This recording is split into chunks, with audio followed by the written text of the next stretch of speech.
let up in sight as intense fighting between Israel and Palestine has continued for days now, taking hundreds of lives on both sides. We take a closer look at its potential impact on geopolitics in the Middle East and beyond.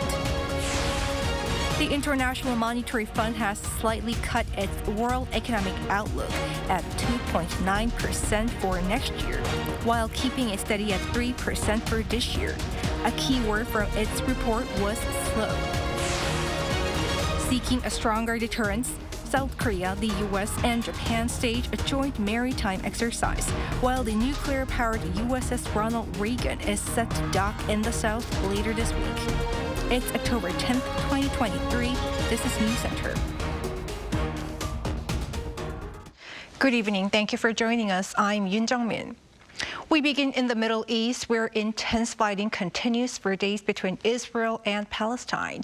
Israel has launched its offensive on Gaza in retaliation for Saturday's surprise attack by Hamas. Hundreds of lives have been lost on both sides. Park Go-nu has the latest. Since Saturday's surprise attack on Israel by the Palestinian militant group Hamas, there have been over 1,600 deaths on both sides. On Monday local time, the government press office of Israel announced that more than 800 people have died in the Hamas attacks, with over 2,600 injured. Meanwhile, Israeli airstrikes on the Gaza Strip, according to the Palestinian Health Ministry, have led to more than 600 deaths. Hamas has also taken about 150 people hostage and is holding them in the Gaza Strip. Among the casualties and hostages, there are also citizens of the United States, the United Kingdom, France, Germany, and Ukraine, among others. Following Hamas's attack on Saturday, the Security Cabinet of Israel has declared a total blockade of the Gaza Strip and announced a final retaliation. Dear Israeli citizens, we started, and I emphasize, we have only started to strike Hamas. Israel has announced the mobilization of up to 300,000 reserve forces, and U.S. officials expect that Israeli forces will begin a ground operation in the Gaza Strip within 48 hours. Hamas has threatened to execute civilian hostages in retaliation for Israeli airstrikes. A Hamas spokesperson stated that they will execute one civilian hostage for each attack by Israel on civilian homes in the Gaza Strip without prior warning. UN Secretary General Antonio Guterres strongly condemned Hamas's attacks on Israel while expressing concern about Israel's total blockade of the Gaza Strip. Currently, the South Korean government is closely monitoring the situation in Israel, and some of South Korea's long-term residents and travelers in Israel, totaling around 930 people, are expected to return home on direct flights by Korean Air on Wednesday, Korean time. Park Go-nu, Arirang News. As tensions between Israel and Hamas escalates, the U.S. has already begun to send military aid to support Israel, as it also plans to send an aircraft carrier and advanced fighter jets in the region. Our foreign affairs correspondent Bae Eun-ji takes a look at what potential impact this could have on geopolitics in the Middle East and beyond. Following the unprecedented attack on Israel by the Palestinian militant group Hamas, which controls the Gaza Strip, a small area bordering Israel and Egypt, the U.S. has begun delivering munitions and military equipment to Israel. The White House confirmed this on Monday local time, saying that the first batch of military aid in response to the violent assault by Hamas militants was making its way to Israel. This comes as the country's Secretary of Defense Lloyd Austin said Sunday that he has ordered America's most advanced aircraft carrier, the USS Gerald R. Ford, and its accompanying strike group to move to the eastern Mediterranean to support Israel. And the U.S. Air Force is also planning to send its most advanced fighter jets, including F-35s and upgraded F-15s, to the region to prevent the war from spreading beyond the borders of Israel. The latest move also comes as the Pentagon said the U.S. chairman of the Joint Chiefs of Staff, Charles Brown Jr., spoke with the chief of the Israeli General Staff, Herzi Halevi, and discussed Hamas' attack. Meanwhile, after Hamas threatened to kill civilian hostages if airstrikes targeted the Gaza Strip, Israeli Prime Minister Benjamin Netanyahu said his military would attack Hamas with a force like never before. His remarks come after the Israeli leader reportedly told U.S. President Joe Biden in a phone call that a ground operation in the Gaza Strip was necessary. Citing 3 Israeli and U.S. sources, American news outlet Axios reported that Netanyahu told Biden that Israel had to go in and could not negotiate now, following Washington raising concerns about hostages in the Gaza Strip. As for the conflict's impact on the global market in South Korea, an expert says it's important to monitor the economic risks it may cause. If the geopolitical instability continues, there will be less investment, and it could also cause unstable currency rates. We will have to closely monitor the situation for any global economic risk. 배은지, Arirang News. In Afghanistan, the country is reeling from a devastating earthquake, one that has killed thousands. Rescue authorities work around the clock in search of survivors. An Song-jin reports. A 6.3 magnitude earthquake hit western Afghanistan with an epicenter in a rural area some 40 kilometers from the city of Herat on Saturday. The latest reports have put the death toll at almost 3,000, with thousands more injured. I lost 4 members of my family. Every house has several dead. I don't want to live anymore. I've lost my soul. I don't know what to do or what to say. Tens of thousands of people have been displaced as houses in villages and districts of Herat province were turned into rubble. Residents remained on alert until Monday, when periodic aftershocks continued to shake the area. The head of the World Health Organization emergency response said that women and children make up 2/3 of those admitted to hospital.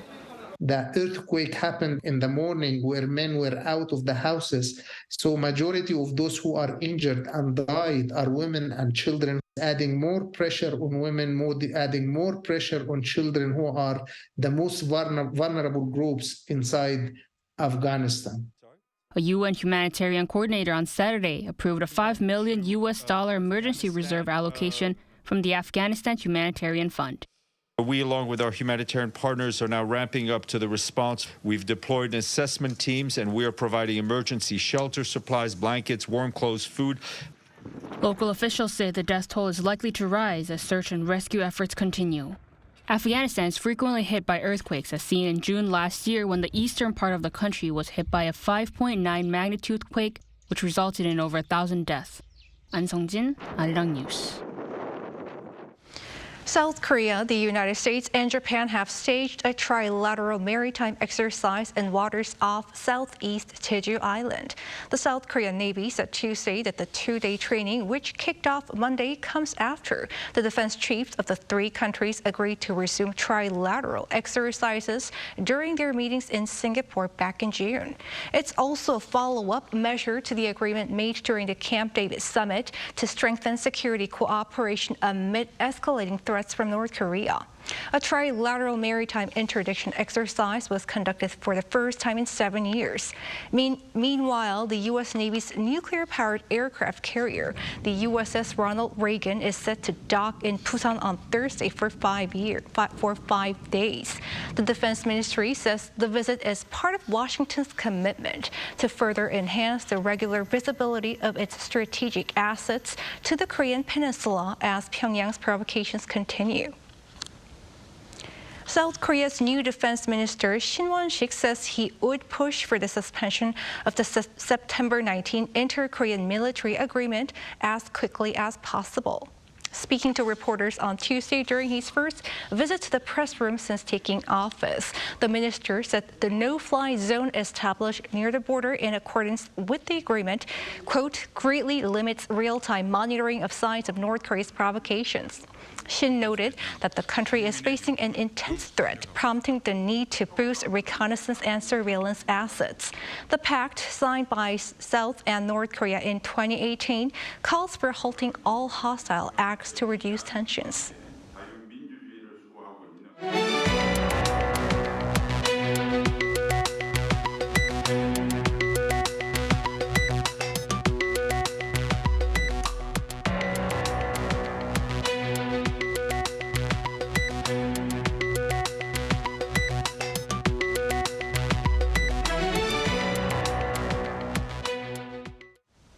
The International Monetary Fund has slightly cut its world economic outlook to 2.9% for next year.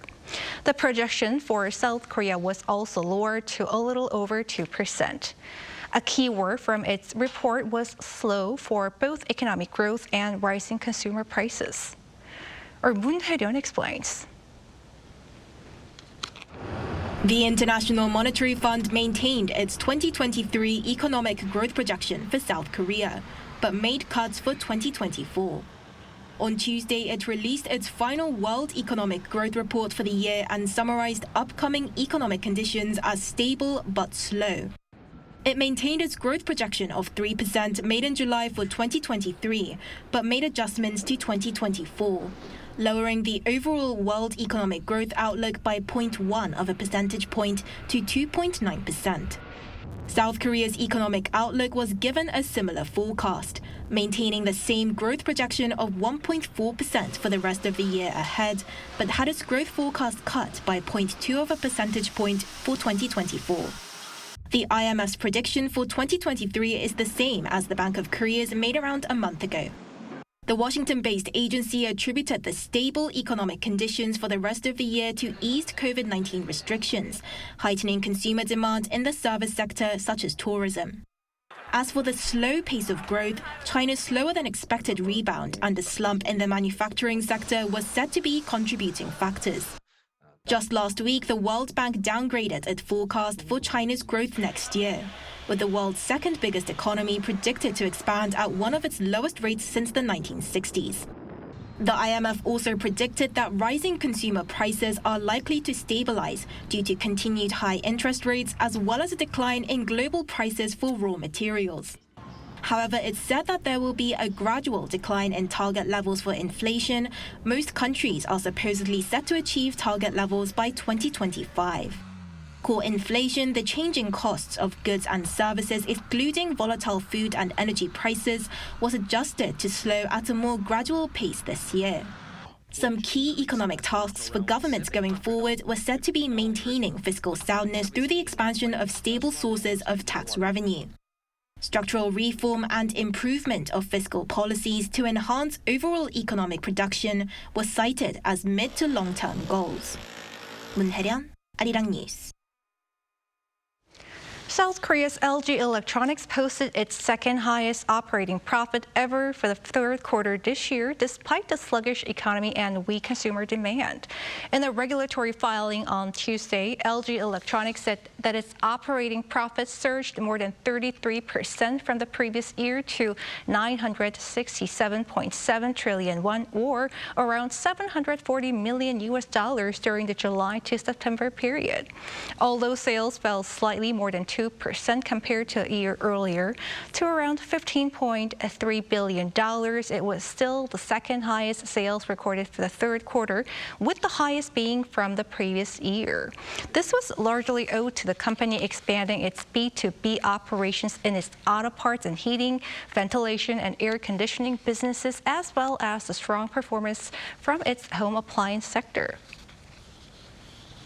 Samsung Electronics and SK Hynix have been granted waivers from U.S. restrictions that look to limit their business operations in China.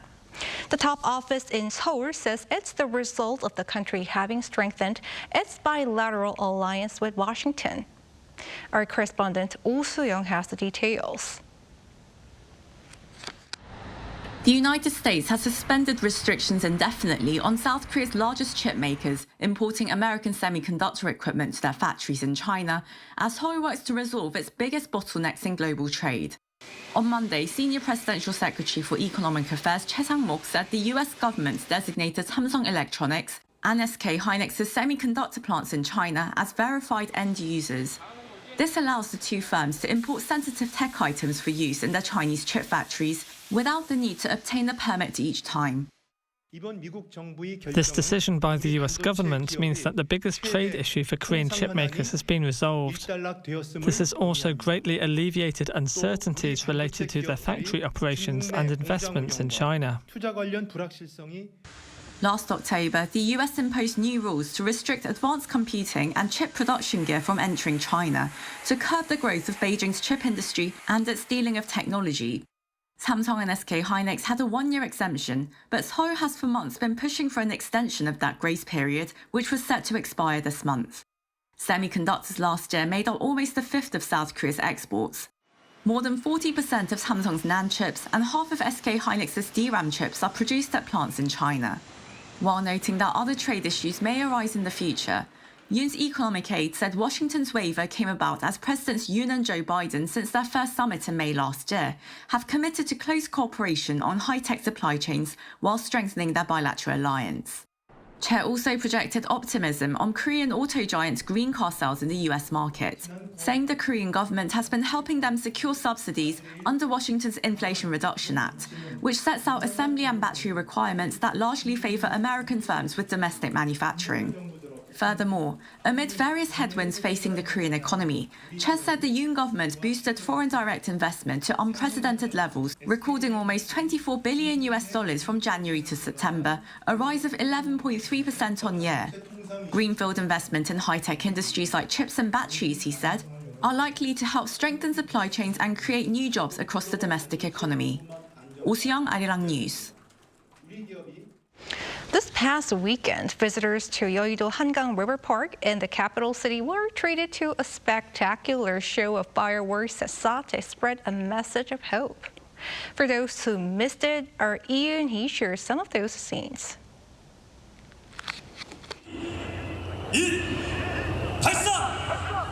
Huge crowds of people gathered beneath the autumn sky.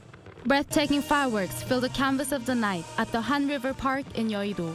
Around 1 million people came together for the 2023 Seoul International Fireworks Festival over the weekend, with South Korea's government pledging safety as a priority.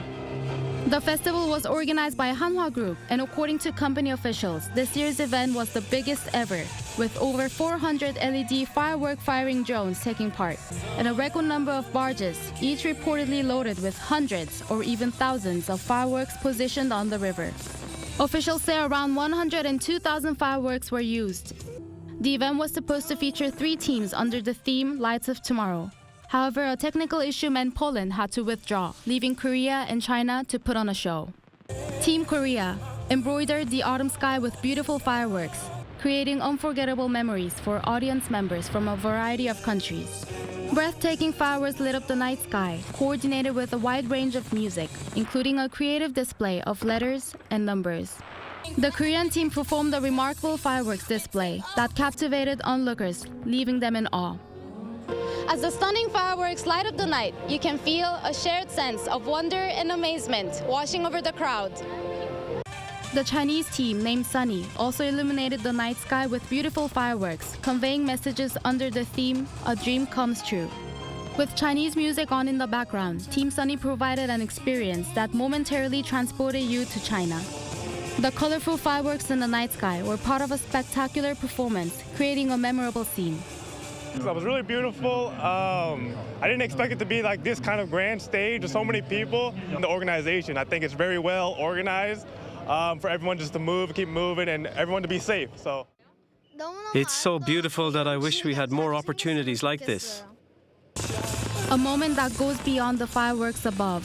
It is a moment that unites us, captivates our hearts, and reminds us of the beauty in gazing up at the wonders of the world. Ian, Arirang News. Marvel Studios' The Marvels is set for a release in South Korea on November 8th. The Walt Disney Company made the announcement on Tuesday and released a new poster and final film trailer. The Marvels is the second film in the Captain Marvel series.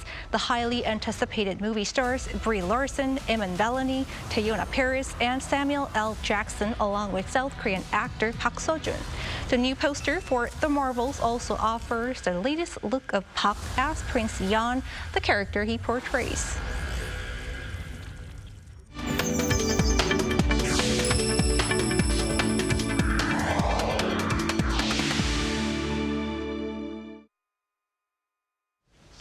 As the use of generative AI becomes more diverse, it's bringing changes in the way we work, while concerns about ethical issues and regulatory measures are also increasing.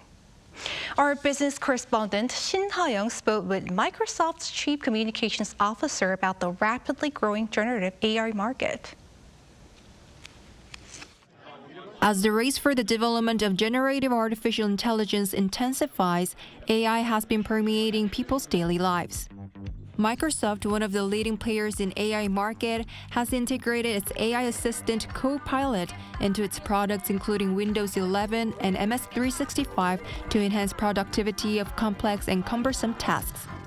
A chief communications officer of Microsoft emphasized the importance of thinking about the meaning of the new tool. One of the less helpful things that has happened is that all this technology, all these tools have been sort of put in this box, and people have put a label on it, and they said it's AI. And so people just talk about AI as a thing instead of thinking about it as a set of new tools that have come along. And so anytime there's something new, there is a natural concern, like, what does this mean for me? What does it mean for my industry? What does it mean for my country? And especially if it's something as amorphous as AI.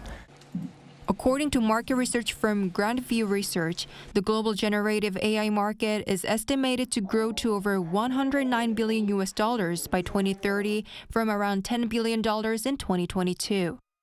Amid the growing market, South Korea has set AI sector as one of 12 national strategic technologies to focus on and aims to sharpen its competitive edge in AI.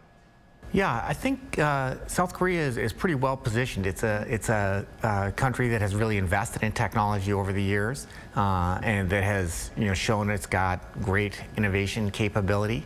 And with AI, the people that will do the best are the ones that adopt early and really drive intensity of use. South Korea is in a pretty good place for those things. He pointed out education and healthcare sectors as promising industries where AI can be applied. There's a challenge in that they're trying to enter in the information at the same time as they're talking to you. There's so much research that's happening with medicine right now, and now you have the idea of a co-pilot that can sit there with them and say, okay, here's some new research that you might want to think about as it applies to this specific patient.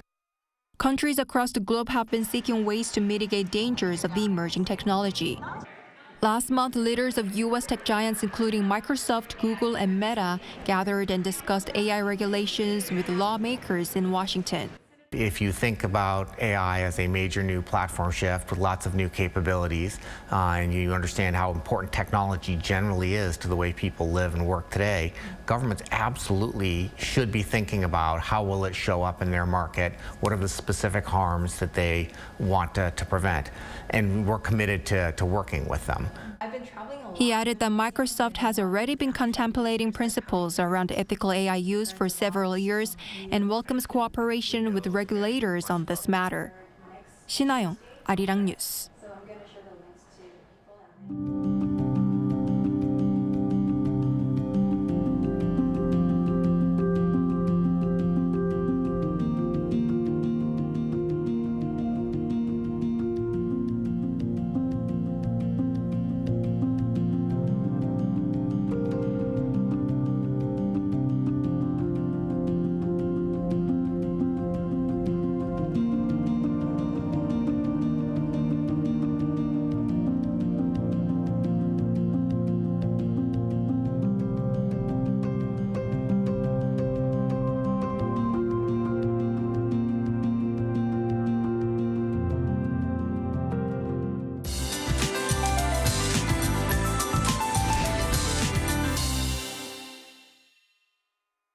For the time being, clear skies are in the forecast, along with wide temperature gaps.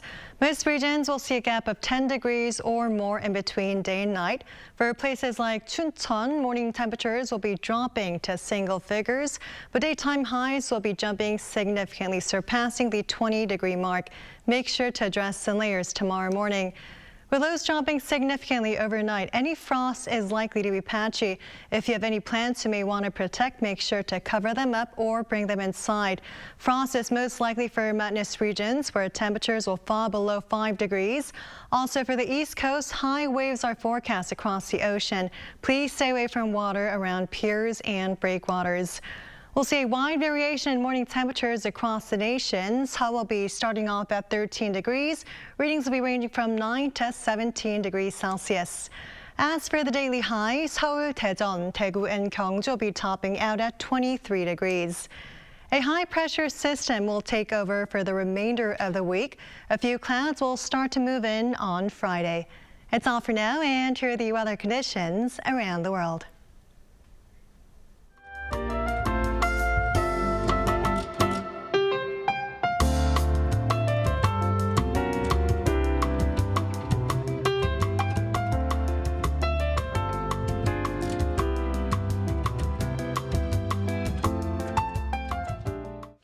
That is News Center for tonight. Thank you for watching. A panel session coming up.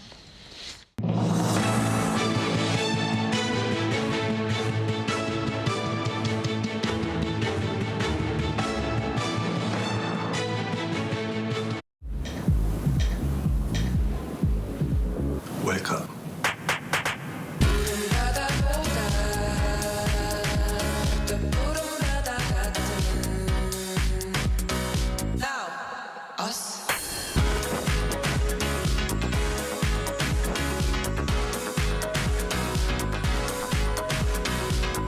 엄청난 에너지를 춤으로 뿜어내는 나라. 감당할 수 있겠니? 한국에 오면 먹어야죠.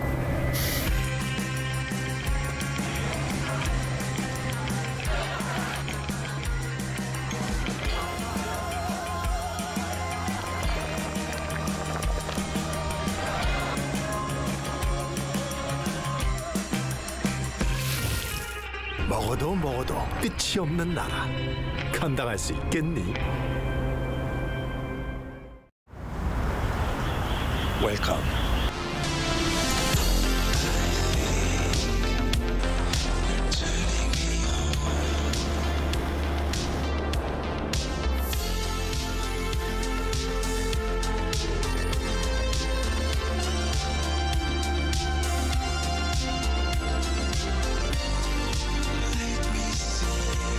(24시간) 불이 꺼지지 않는 나라. 감당할 수 있겠니?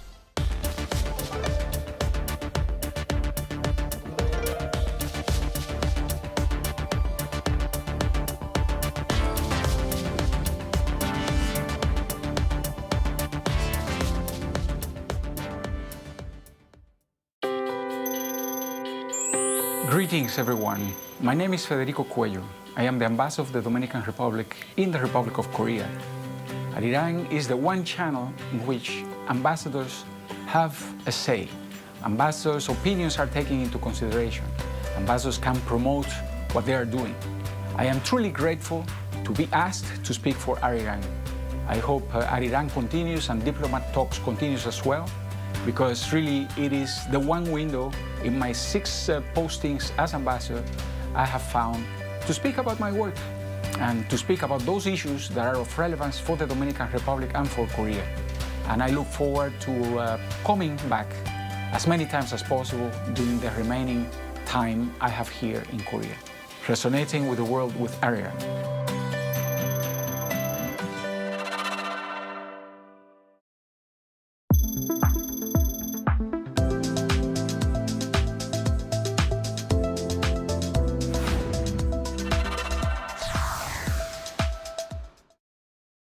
최초라는 타이틀을 얻으려고 한 건 아니었어요. 그냥 하고 싶다라는 생각이 많았기 때문에 했던 거고, 하다 보니까 최초가 된 거고, 가슴으로 추는 거는 굉장히 고수의 영역이라고 생각을 하고,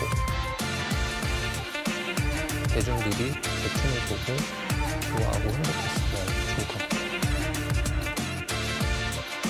저는 대한민국 스트릿 댄서 하위동입니다.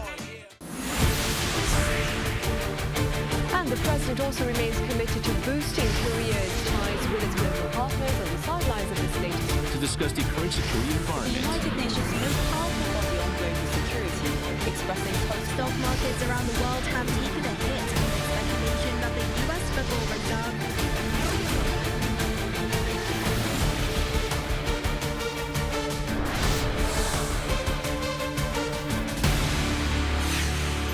Arirang.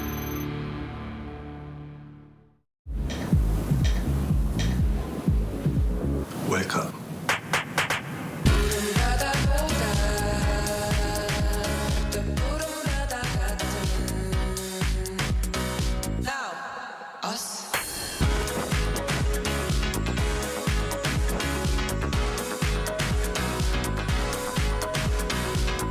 엄청난 에너지를 춤으로 뿜어내는 나라.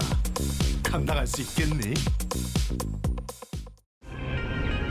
한국에 오면 먹어야죠.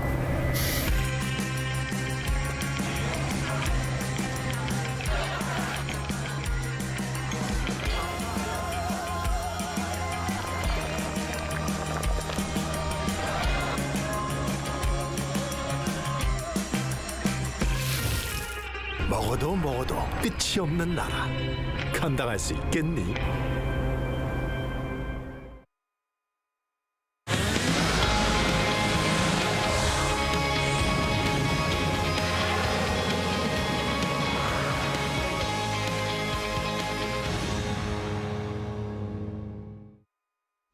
Hello everyone, it's Tuesday and you're watching Within the Frame. I'm Kim Bo-kyung. Today, October 10th, is World Mental Health Day, a day to raise awareness of mental health issues and to put efforts toward making sure that mental health care is a reality for people worldwide. Marking this day, Within the Frame aims to take a look at which mental disorders South Koreans are suffering from and if they are being properly treated. For more on this, we invite Chu Yeon, Director of He Counseling and Coaching Center. Dr. Chu, welcome. Thank you for having me. Thank you for being with us. Now, we also have Professor Paul Young-bin Kim of Seattle Pacific University. Professor Kim, welcome. Thank you for having me. Thank you. Now, Dr. Chu, first question to you. So we regularly hear about mental health and how important it is, but often without an explanation of why it is so important. So could you tell us what exactly mental health means? Sure. Mental health can be defined as a state of complete mental, physical, and social well-being. It extends beyond absence of mental disorders or mental illness, and mentally healthy states enables people to cope with daily stress, realize their potentials, learn and work well. Also, people can contribute to the community if they're mentally healthy. I would like to highlight a few points in this definition because it helps challenge common misconceptions about mental health. One is that mental health is interconnected with physical and social health. So suppressing mental health, you might think like, oh, I can still perform well at work and have a good social relationship, but in the long term, it's likely to be unsustainable. Probably many of you experience when you're under high stress, having headaches or these tensions in your muscles and such physical symptoms.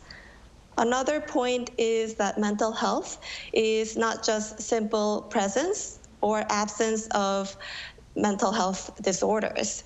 It exists along a spectrum of wellness. So even if you are doing relatively well and don't have any depressive symptoms, you still can have a room for improving your mental health.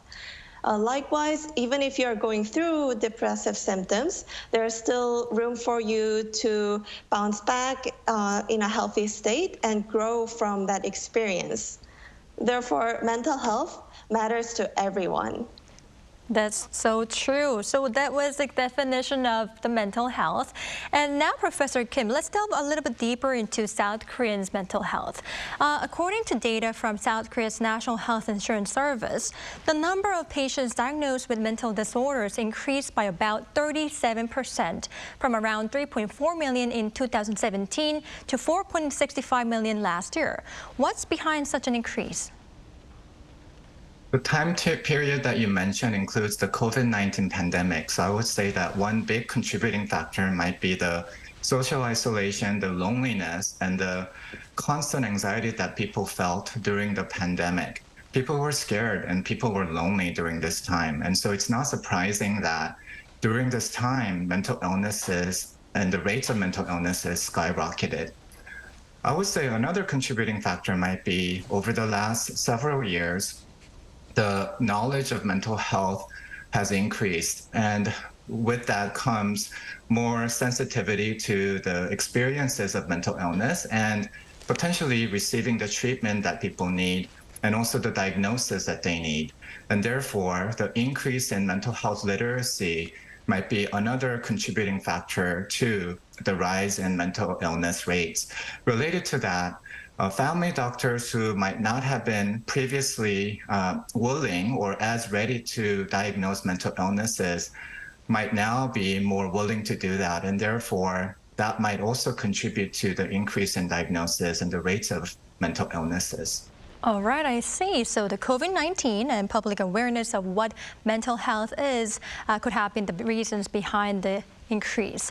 All right, well, Dr. Chu, let's tap into depression among the many mental disorders because the number of patients diagnosed with depression surpassed the 1 million mark in South Korea last year. Before we talk about the details, what are the symptoms of depression? Typically, depressive symptoms include extended period of persistent low energy and low mood. This can be accompanied by experiencing intense sadness and hopelessness. Also, people tend to experience significant changes in appetite, such as low appetite or overeating. Also, sleep disturbances, loss in interest of activities that they once enjoyed. Also, what's serious is that sometimes depressive symptoms include thoughts of self-harm or suicide, which require immediate attention and support.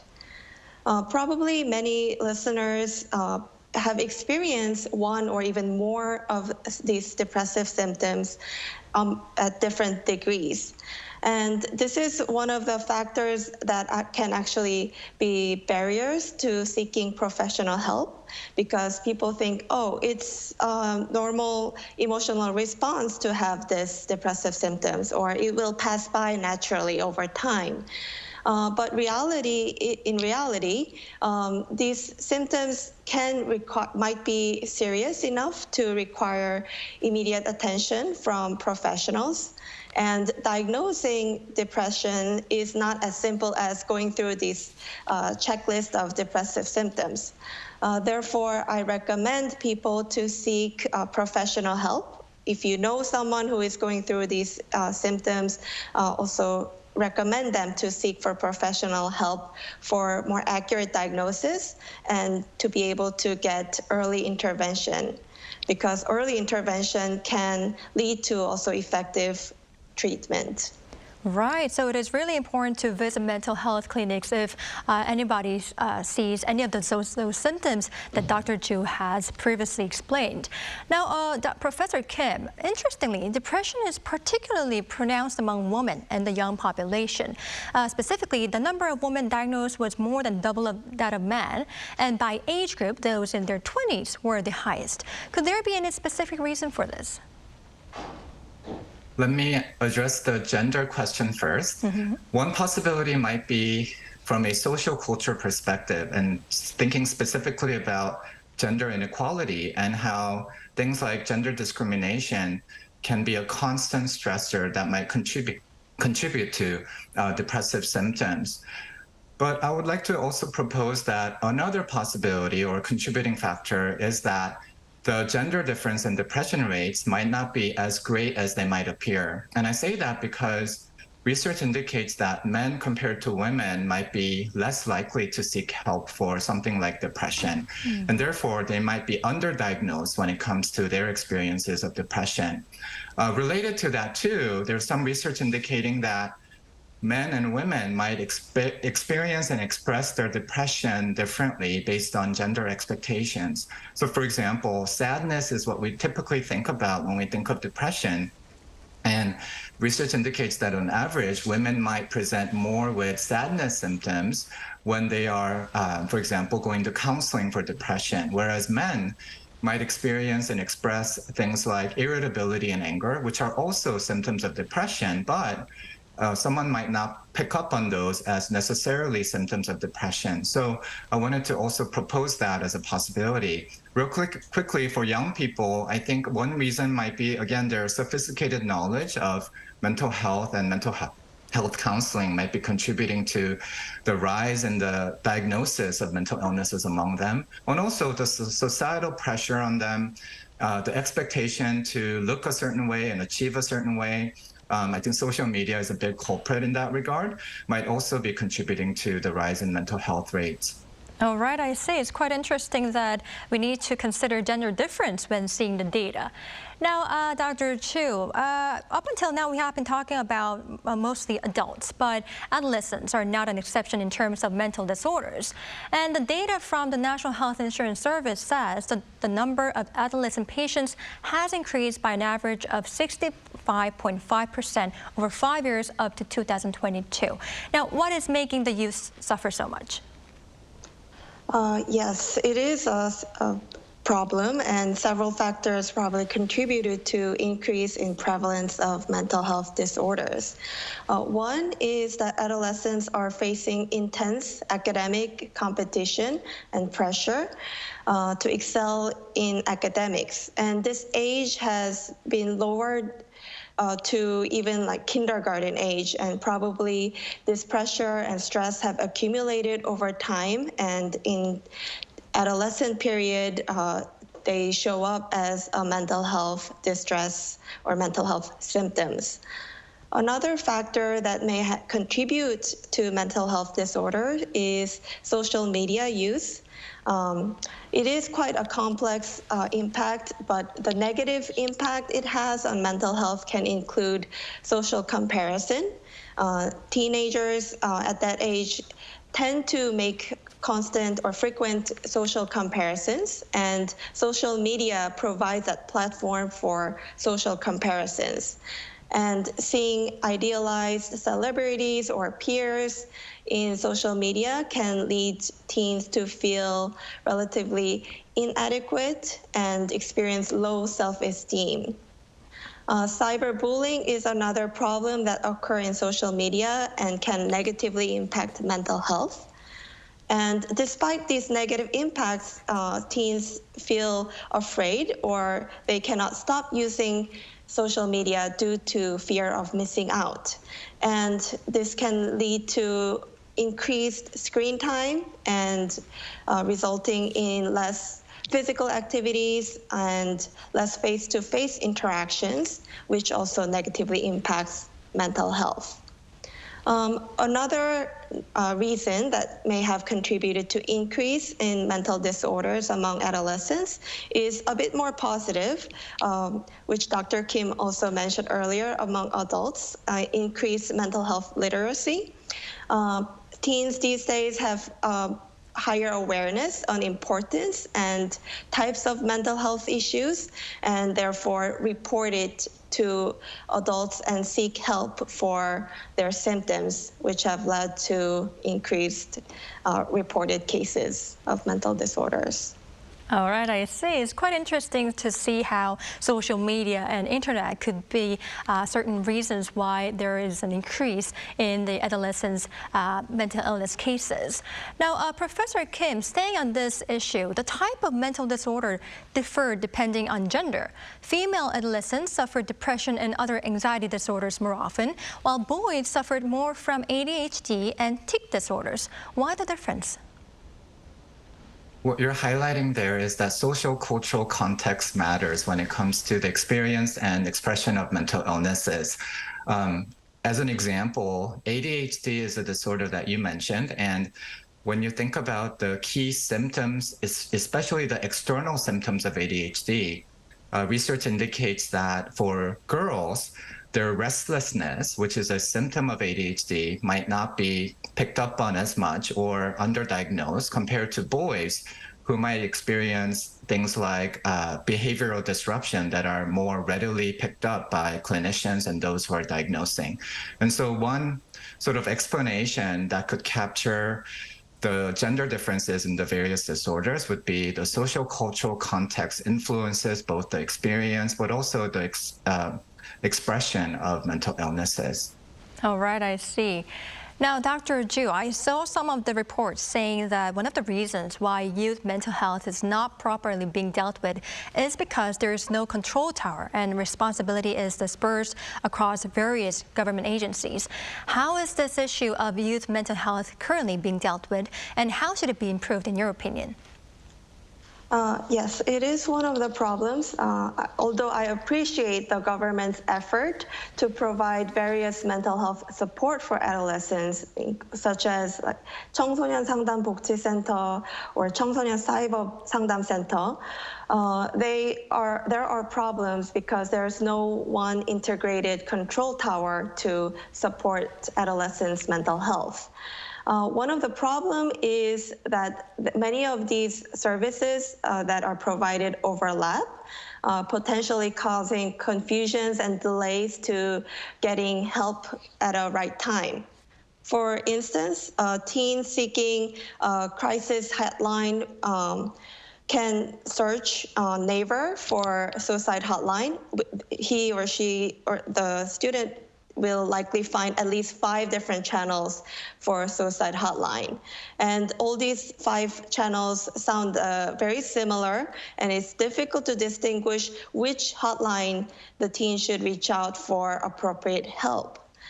And second point is that these services and outreach support often focus on post-pension, which is that mental health disorders or problems occur, and then they intervene to reduce the impact or recover the impact of mental disorders. But they need to also expand to having outreach program for prevention programs, including helping students learn how to cope with stress and anxiety. And this can empower students to reach out to the right resources at the right time. So they need more integrated support services and also extended area of support, including prevention, not just postvention. All right, can I agree more? It seems there are many reasons why we need an integrated control tower to deal with the issue. Professor Kim, we have been talking about adolescents and adults, but I'd like to ask you about the mental health issues among elderly population. How is it? Like adolescents, elderly population is a vulnerable group. They, some of the more common symptoms or illnesses that they experience include dementia, depression, and anxiety. When you think about the risk factors for the elderly population, they might include things like economic difficulty, physical illnesses, social isolation, and things like substance use. And what's really important for working with elderly population is to have culturally sensitive therapists who might be able to speak the language that's understandable to the elderly population. And by that, I mean, when it comes to mental health concerns, using terms and phrases that would be understood by this group who might not have familiarity in talking about their emotional concerns, at least not as much as their younger counterparts. Right, I see. Now, Dr. Ju, knowing what mental issue one is currently suffering from is of course important, but what also matters is, of course, treating the condition properly. However, according to a report released by the National Center for Mental Health, only around 12% of people diagnosed with a mental disorder in South Korea have consulted with an expert. How low is this figure compared to other countries, and is there a specific reason why Korean people do not visit mental health clinics? Yes, as you mentioned, it is relatively low rate compared to other developed countries. In the same report, the U.S. showed 43% people visit experts after their diagnosis. Japan also reported 20% visit experts after their mental health diagnosis. I think several factors contribute to this low rate. One is lack of awareness of importance of seeking evidence-based treatments. I think there has been increase in awareness of importance of mental health and seeking help, but still insufficient awareness about it is important to seek scientific research-based, evidence-based treatments.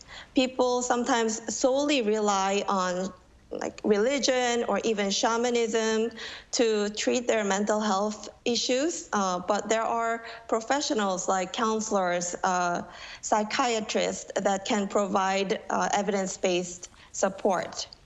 The second reason, I think, is the stigma that is still associated with seeking professional mental health support.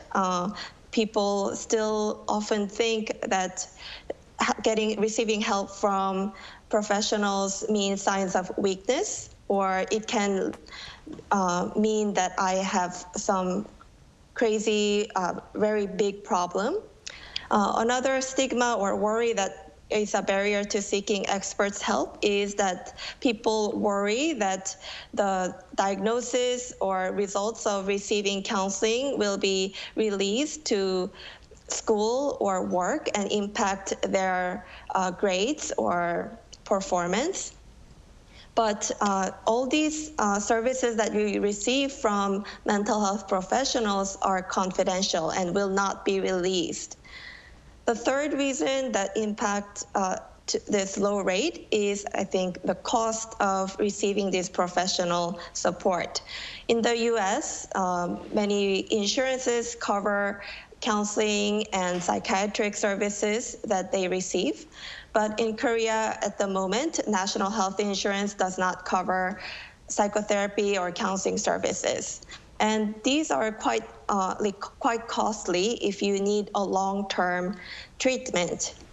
Government sometimes provides subsidies for certain populations, but still that's limited to short-term counseling, which is up to between 5 to 10 sessions, and definitely not enough to receive long-term treatment. Therefore, I think these factors need to be improved in order to help people seek help from the experts. Right, I see. And to tackle this issue, we could easily think of a way to raise public awareness to let people know that there's nothing wrong to visit to mental health clinic and get the consultation. But Professor Kim, what other measures do you believe need to put in place for people with mental disorders in order for them to get proper treatment? I think barriers should be dismantled. And when I say barriers, I mean 3 different levels at least. So the first barrier might be cultural or societal barrier. Are there public beliefs or cultural beliefs in Korea that might contribute to hesitation about seeking services? I can think of, for example, shame being a big factor. There's also interpersonal barriers that we can think about. In other words, for example, does my family approve of me going to a professional counselor? If someone considers the family to be an important part of who they are, then their opinion about seeking counseling really matters in their individual decision. And finally, there's within the person or intrapersonal barriers. And that, I would say, is internalized stigma of public messaging and others' messaging about seeking services. And psychoeducation, as Dr. Ju noted, is really important in order to destigmatize mental health in individuals. All right, I see. Now, we are running out of time, but I'd like to ask this very last question to our Dr. Chu. The government plans to announce the National Mental Health Service Innovation Plan in the near future. What do you think should be included? I think, as we repeatedly mentioned, reducing stigma of receiving mental health support and also awareness on importance of mental health is necessary, and it should be included in this new proposal. And I think also there needs to be more effort on preventing mental health illness, such as like outreach programs on raising mental health issues, also developing coping skills so that people can cope with daily or academic stress regularly.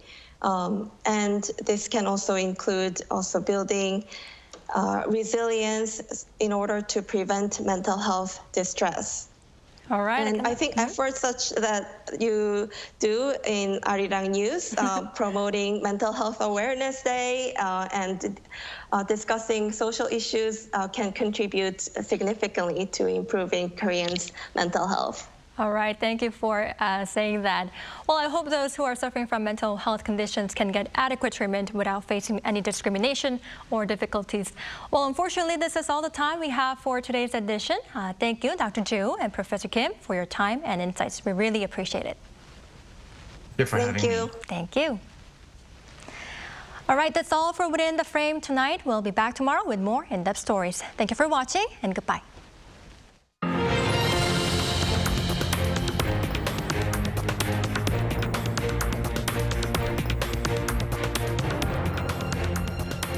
I'm live.